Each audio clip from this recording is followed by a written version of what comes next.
Welcome back to Persistent Purpose with MJ Hunter. I am your host, Coach MJ. I am a global speaker, a business and mindset strategist, an emerging author, an event producer, and an all around serial entrepreneur. If you are new to this podcast, welcome. Be sure to turn on your notifications. Be sure to follow and subscribe so that you do not miss any of our weekly episodes. And if you are a returning subscriber, welcome back. Thank you for continuing to show up. So today, we're actually going to be talking about something related to you guys showing up every week. We are going to be talking about consistency. Specifically, we're going to be debunking 5 myths about consistency and then how to be consistent and where consistency really matters. What we're going to be focusing on in this episode is consistency with relationship to business and how you show up. But this information actually applies to anything that you want to have consistency with, whether it's in your health, whether it's in your finances, in your relationships, or in some other area of your life, in your parenting, whatever that is. Consistency matters across the board, but we need to understand what consistency is and what it's not. So that's what we're going to be unpacking. If you are a note taker, get your notepad out. So first, let's start off with a brief definition of consistency. I looked in a few different sources, and consistency is described a lot of different ways. For our context, there's definitions that says that consistency is firmness of constitution or character. It's also a synonym for persistency. Consistency is also the quality of being enduring and unchanging. And here's a definition I found that I wasn't really thrilled about, but I get what they mean by it. And it was the lack of variety. That's a definition of consistency that I do not like, but that's what it means, okay? Also, consistency can be the achievement of a level of performance that does not vary greatly in quality over time. Now, that's going to be one that we're going to come back to. And then finally, consistency is steadfast adherence to the same principles, course, form, etc. So these are all different definitions for consistency. But we're going to be breaking down some of the myths about what consistency means. So the first myth is that consistency means doing the same thing over and over. Now, I recently, actually it's been a few years, did a coaching course, right? It was like a coaching certification kind of, sort of. And one of the exercises in the course or in the program was something that decided or helped you determine whether you prefer to do the same thing over and over and more routine, or whether you prefer variety. And surprise, surprise, MJ prefers variety. The idea of doing the same thing over and over does not sit well with me.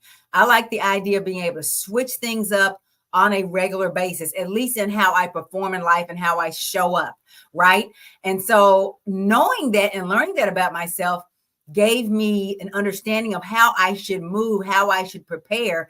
But it also made me kind of feel like I'm not going to be able to get the results that I want, because everybody says you have to be consistent. But consistency is not about doing the same exact thing over and over, although that can be a part of it. Consistency does not mean you're using the same methods, the same strategies, the same approaches, even when they're not working, right? Because we're talking about business specifically here.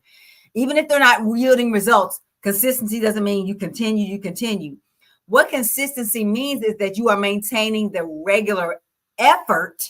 Remember that definition of showing up the same way, showing up with that same level of effort over time while you adapt to changing circumstances. So don't think that you got to keep on beating your head against a wall, or when you can see something is not working, you just stick with it because I got to stay with it. No. If something's not working and you have set your standard for what success looks like, and you've given yourself a time frame, don't be afraid to pivot and go to something else. It's the consistency of showing up and putting effort towards whatever way you're going to put up or put forward.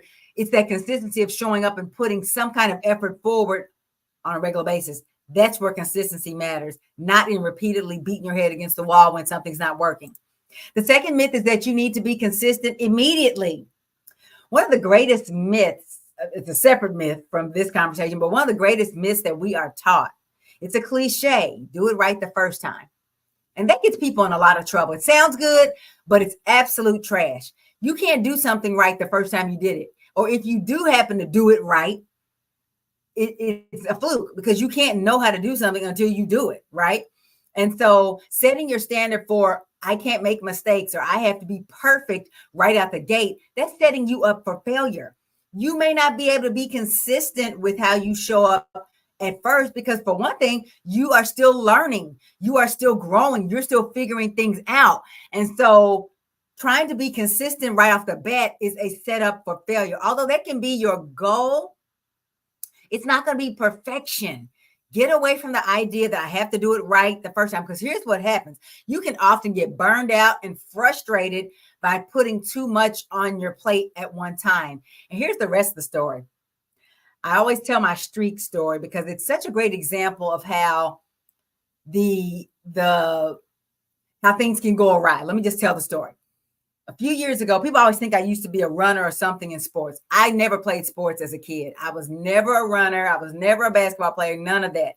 But about 5 years ago, I think it was, it's probably further back than that. I decided I wanted to be a runner. And I got the Couch to 5K app and I eased myself into running. I think it takes about 6 weeks to get all the way up to a full 5K running nonstop. And after that, I ran a 5K every week. I ran 3 5Ks, every week for, was it 2 years? Or it might have just been 1 year. But I was so proud of myself for always showing up. There was one time when I got to Saturday night and I hadn't done my third run for the week. I went out there and it was getting kind of dark. I went out there and did it anyway. I had every excuse to just let myself off the hook, but I didn't. And I showed up. I was consistent. But then I started to realize that being able to say I had never missed a week of my 3 runs a week, that became the goal in and of itself. And that might sound good, but here's what actually happened. I went on a vacation and I did not make adequate plans to do my running while I was out of town. I didn't take the right shoes, or I don't remember what it was. And I lost my streak. I stopped running that week. I won't say I never ran again, because I actually run a little bit now, but I never did the 3 times a week anymore, because I was running the 3 times a week at that point, not for health, not for the way it made me feel, but for the sake of being able to say I hadn't missed a week.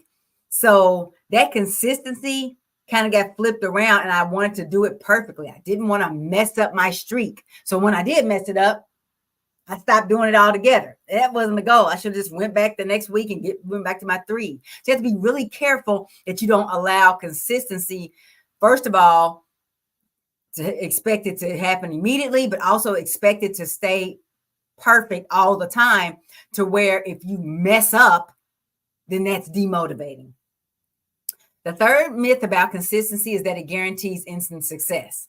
Now, we've been talking about consistency and showing up with the same level of effort and staying the course, because there is nothing wrong with doing the same thing over and over or having patterns and routines, but it does not necessarily mean you'll have instant success. So don't think, oh, I've done this for 3 weeks. I stopped eating sugar for 3 weeks. Why haven't I lost 50 pounds? Or I've been on this dating app scrolling. This is one I'm really bad about. I'll get on an app. I'll get on an app and I'll be on there for a few days. I'm like, okay, Mr. Right is not showing up. I'm gone and I'm out of there. Just because I got on there does not mean I'm instantly going to find the type of person I want or the type of weight loss that a person wants or whatever that thing is. You're not going to have instant success. It's not going to necessarily be immediate results. It may take time. That's where consistency is powerful. To bear the fruit you want to bear, especially in business industries where growth is gradual just across the board, consistency has to be measured over time. So no, you're not going to continue to do things that aren't working, but you have to be really careful how you define what working means, right?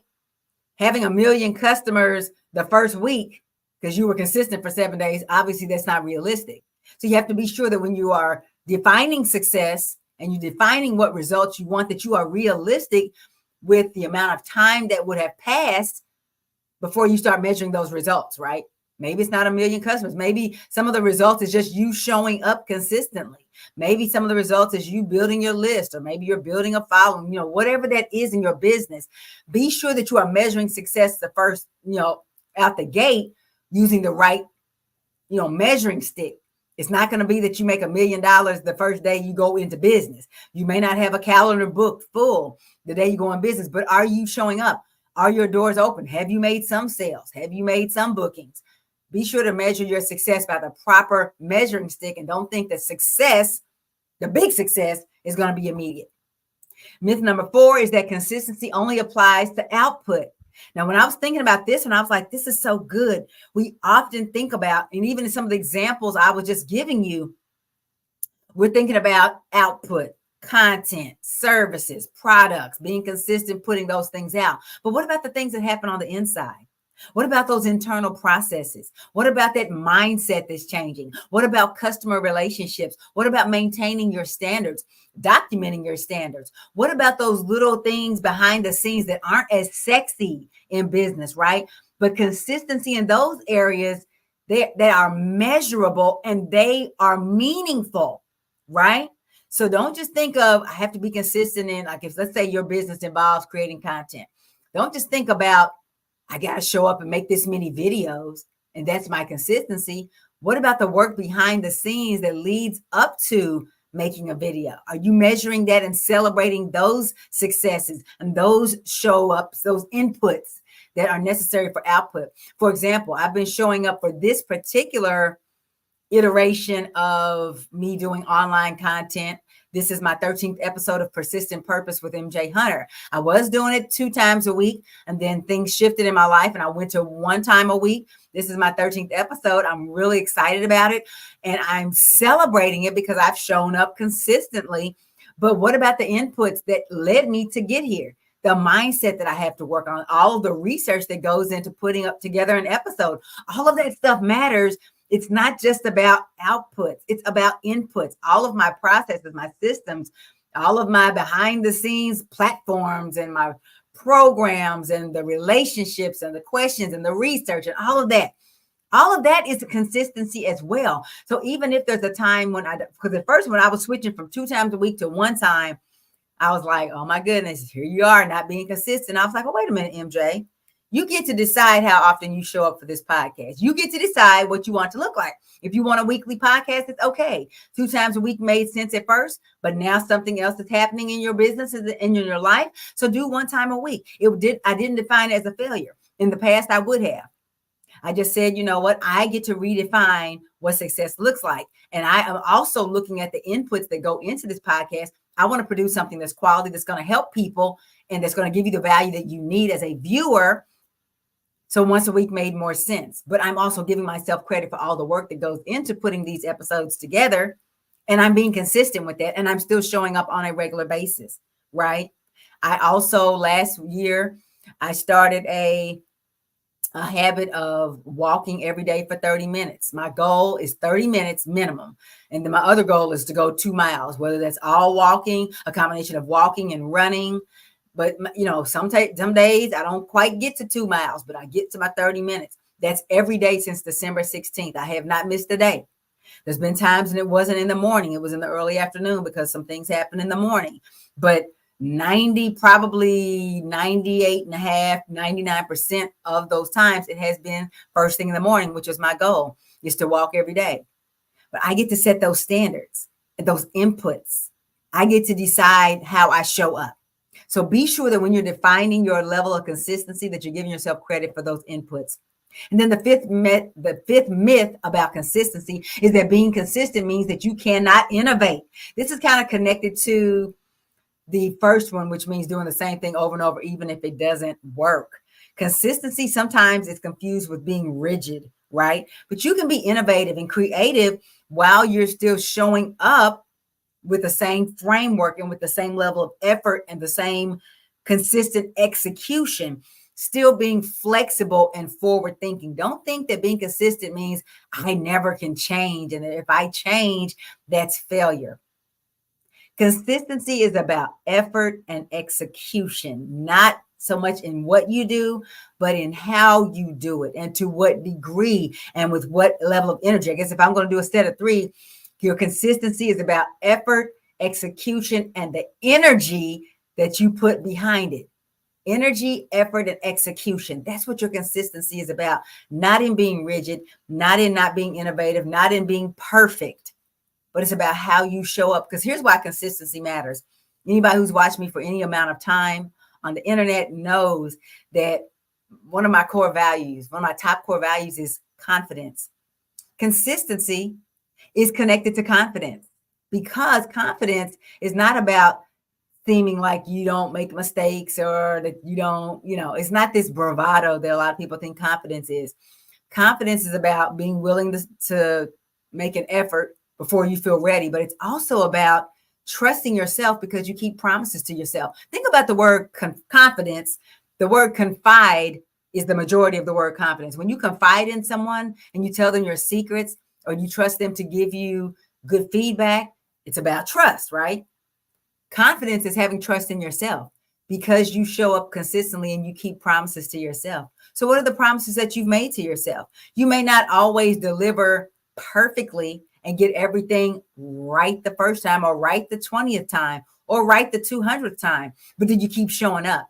When you know that you're going to keep showing up for yourself, that's when you begin to trust yourself. When you continue to break promises to yourself, I'm going to do this. I'm going to make this change. I'm going to make this improvement. I'm going to tell this person this. I'm going to do this in my business. When you say those things, but then you don't follow through, that's when you lose confidence in yourself. So confidence is related to consistency as well. When you are consistent and you do consistency the right way, you're focusing on your level of energy, your execution, and you're focusing on the amount of effort that you put in. That's when you build confidence through being consistent. So I hope that this helps to open your mind about what consistency is. If you're like I used to be, beating yourself up about every little thing that you don't follow through on, or that you drop the ball on, or that you mess up, I hope now you see that consistency is about how you show up in a different way than what you might have been taught. I hope for you. And here's the thing. Remember at the beginning when I was giving you the definitions of consistency, one of them was that it's a synonym to persistency. This podcast is about helping you to be persistent as you pursue your God-given purpose in life. What would you put here on this earth to do? Being consistent is going to be a big part of helping you to fulfill that purpose, but it's important that you understand what persistence or consistency actually looks like so that you can move forward with confidence towards your goals. That's going to do it for me. I'm Coach MJ with another episode of Persistent Purpose. Until next time, take care, be blessed, and continue to move with persistence towards your purpose. Take care.